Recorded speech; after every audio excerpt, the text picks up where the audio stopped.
An estimated 3.5% of all children and teens have high blood pressure. New blood pressure guidelines are in line with those for adults. CNN. More children and teens are likely to be categorized as having abnormal blood pressure during their annual wellness visits, based on new recommendations released Monday by the American Academy of Pediatrics. High blood pressure is mostly a silent condition, with no visible symptoms. Yet it can have long-term health consequences, including cardiovascular disease. The new guidelines, aimed at prevention, were published Monday in the journal Pediatrics. They include new diagnosis tables based on normal weight children. The Academy convened a 20-person committee to update the previous guidelines, issued in 2004, and develop new evidence-based recommendations. As part of its work, the committee reviewed nearly 15,000 articles focused on diagnosis, evaluation and early management of abnormally high blood pressure in children and teens. An estimated 3.5% of all children and teens in the United States have hypertension, according to the guidelines.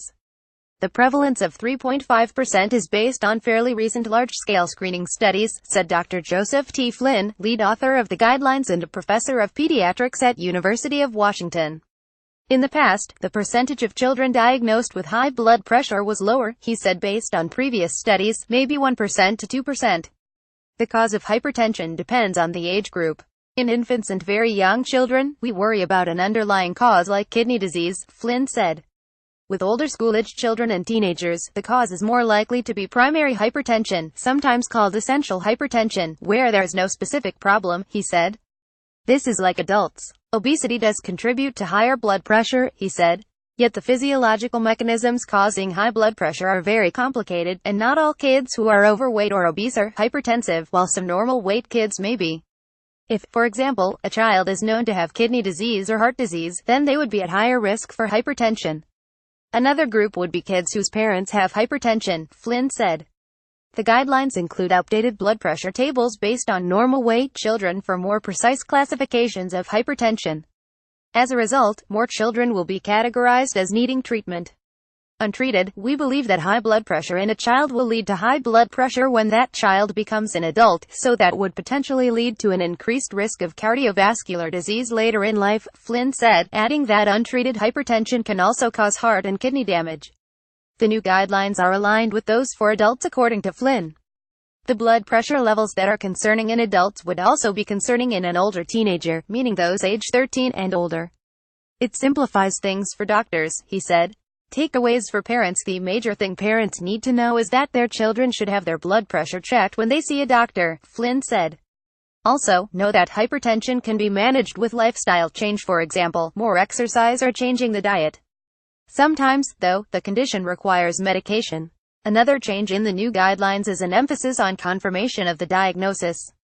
Ambulatory blood pressure monitoring is a procedure in which the person wears a blood pressure cuff for 24 hours, and their blood pressure is measured periodically over 24 hours, Flynn said. This is very important in children, because there's a very high rate of what's called white coat hypertension, where blood pressure is high in the office due to fear of doctors but not at home. The new recommendation is that ambulatory blood pressure should become standard practice in children after any abnormal in-office reading, Flynn said. Dr. Sophia Jan, director of general pediatrics at Cohen Children's Medical Center in New Hyde Park, New York, said the rationale behind the new guidelines makes sense. With evidence that there may be consequences for kids whose high blood pressure is not treated at lower thresholds, it makes sense to treat them earlier than in the past, said Jan, who was not involved in the new recommendations. What she would tell parents is that we're not doing anything majorly different.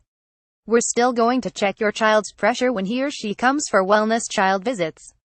That's what we've done always in the past. What's new is that we may be quicker to recommend that you and your family help your child engage in lifestyle changes if your child's pressure is within a threshold that is lower than in the past. Everyone's loath to put kids on medicines if you don't have to, but we may need to get there a little bit faster than we have traditionally in the past, Jan said. She said that she understood how difficult it is for families to be able to have full control over what their kids eat and how much physical activity they get. This is increasingly a public health problem, Jan said, since schools don't always have budgets that would allow for exercise programs and lots of veggies and fruits in school lunches. As doctors, we recommend these lifestyle changes, yet in reality, it requires partnership with schools and public health agencies, she said. We in the pediatric community did not necessarily appreciate to what degree kids were starting to exhibit what is traditionally thought of as an adult condition. Kids can show early signs of organ damage and increased risk for cardiovascular disease despite the fact that they're young.